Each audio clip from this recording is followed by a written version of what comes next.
at 9.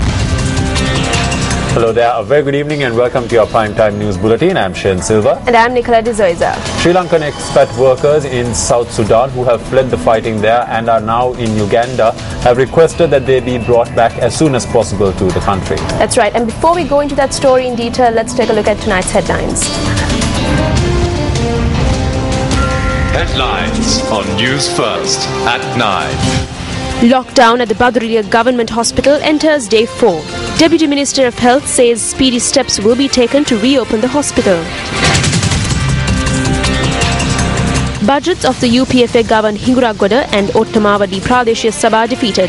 UPFA General Secretary reiterates that there are no plans afoot to bring councils where budgets were defeated under the administration of a commissioner. UPFA Southern Provincial Councillor D.W. Pratapasinghe resigns. News First at 9. 4 days have now passed since the Baduralia Hospital was closed down owing to a strike by the staff and doctors at the hospital. While patients continue to make accusations, the authorities say that speedy steps will be taken to reopen the hospital. The doctors and staff of the Baduria Government Hospital closed down the hospital on Saturday night, citing death threats. Talks held under the patronage of the Minister of Health in the Western Province on Sunday did not bear any fruit and the hospital remains inoperational. Area residents have been severely affected by the closure of the hospital, where about 500 patients are treated daily. This issue should have been solved within the village with the intervention of the village Thera. The Government Medical Officers Association aggravated this issue. I believe that this is the first occasion where a hospital in the country was shut down. As the locals in this area, we are disappointed about this. The Government Medical Officers Association made inquiries into the matter again today. As a result of the saboteur acts of a group including a local politician by threatening doctors at the hospital, a security risk has arisen. The Government Medical Officers Association has thereby decided that until this security risk is mitigated, they will not report for duty at the hospital. It is clear that the doctors are acting in this manner even after the police agreed to intervene and provide security for the hospital.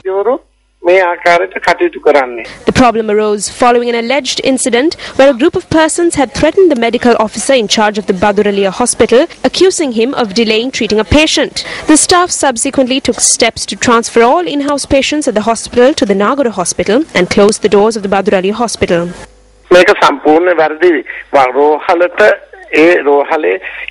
This is completely wrong. If the doctor in question is remaining silent, then the other doctors must report for duty. I believe that it is the residents in this area that are being affected by this action, which should not be taken as responsible officials. News First questioned the Chief Minister of the Western Province on steps that have been taken to reopen the hospital. The central government is able to take action when it comes to matters involving doctors. It is the central government that can take steps to transfer the doctor to another location and appoint another doctor to this location. It must be done through the Ministry of Health. We have intervened in this already. I believe that we will be able to expeditiously provide a solution for this problem. We are making maximum efforts to speak to the Doctors Association and allocate doctors to the hospital. We hope to have the outpatients department opened by today or tomorrow and then commence operations at the hospital. Authorities say that a hospital cannot be shut down. If the authorities are saying that a hospital cannot be closed, why can't it be reopened? I can't understand whether these are the actions of the rulers. Who is there to fight from the people's point of view?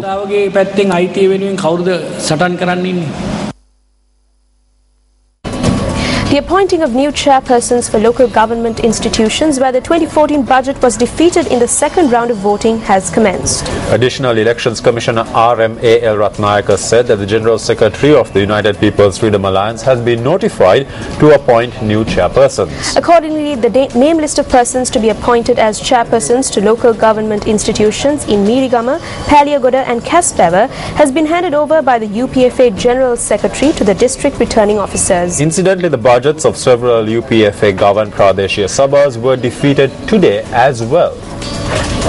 The UPFA-controlled Hinguragoda Pradeshya Sabha budget was defeated in the first round of voting today. Deputy Chairman of the Hinguragoda Pradeshya Sabha said 8 UPFA members, including himself, voted against the budget. Hence, 12 votes were cast against the budget, while 6 votes were cast in favour. I was slightly disappointed because there is a massive conspiracy here. The Pradeshya Sabha member who took an oath for the first time in the Pradeshya Sabha today has also voted against the budget. 6 budgets were presented under this chairman, but so far our recommendations were not implemented through any of the budgets. The chairman never allocated decentralized funds for us. We don't know whether he did this because we are in the opposition and he gave no importance to the public mandate.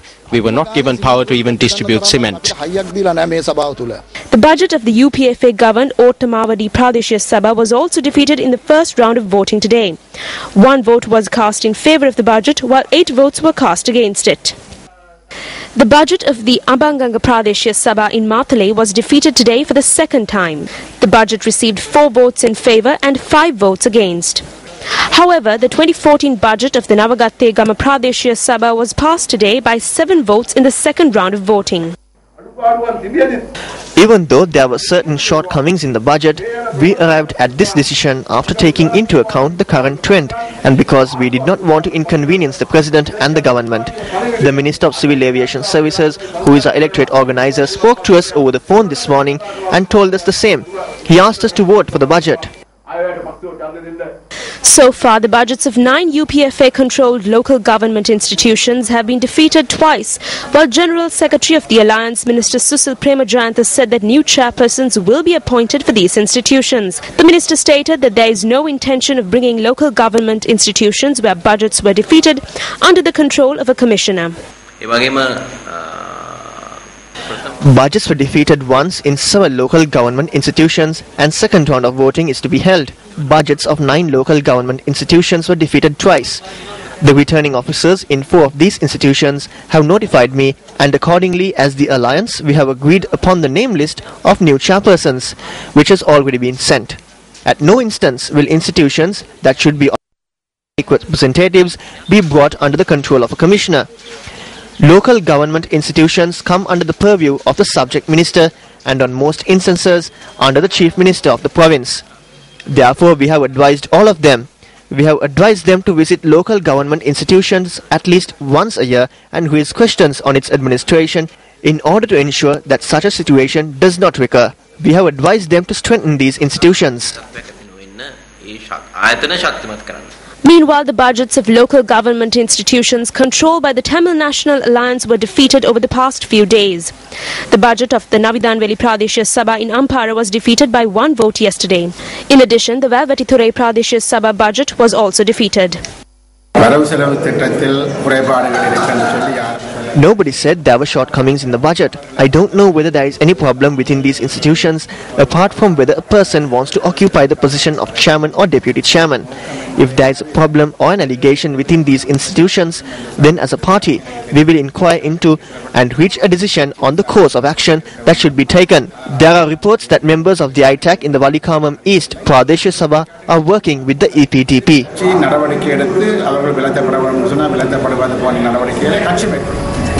The joy of Christmas should be shared amongst all mankind.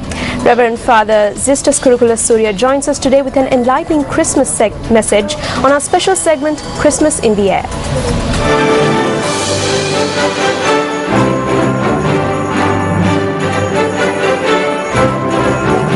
Christmas means celebrations, and to celebrate Christmas, we need to understand the meaning of Christmas. So it is up to us to share our joy of Christmas, what Christ brought, the peace of Christmas with the poor, with the children, with those who are unable to live as human beings. We should share with them our own humanity. God's love has been shown to us, and we need to discover that love within ourselves and share that love within the society and tell the whole world, joy to the world, for Christ is born to us today.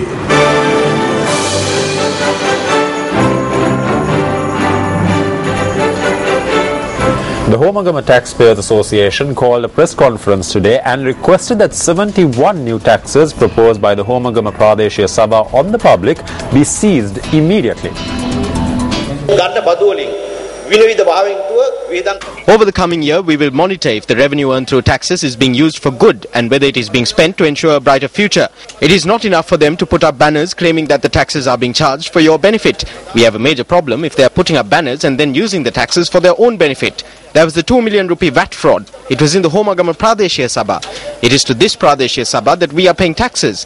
The wealthy do not get caught to these taxes. It is the common people that are caught in these taxes. United People's Freedom Alliance Southern Provincial Councillor D.W. Pratapasinghe has resigned from his position in the council. He announced his resignation at a meeting of the Southern Provincial Council today.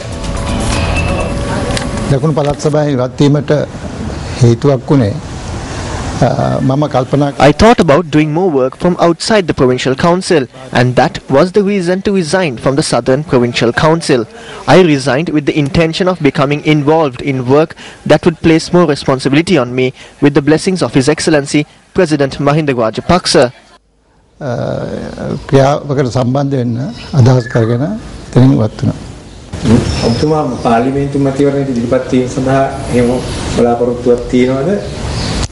It is difficult to answer that question at this moment.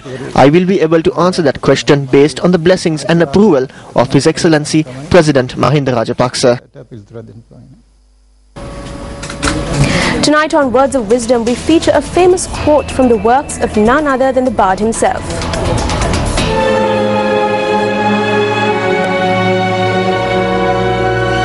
It is not in the stars to hold our destiny, but in ourselves. William Shakespeare.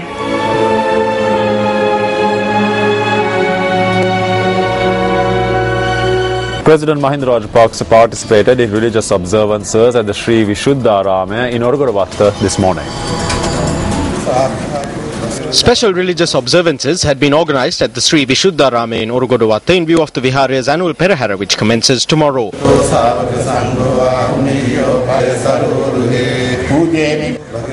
Upon arriving at the Viharaya, the President engaged in worship at the various shrines located there.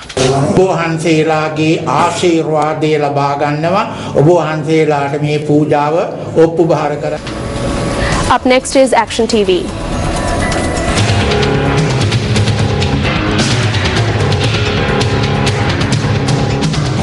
When lands within a 1 kilometer radius in the Hingaragoda urban limits are inspected, the approach of officials at competent public institutions towards public property can be well ascertained. Reducing public expenditure is a key intention of the 2014 budget. As a result, capital and recurrent expenditure on public institutions has been slashed.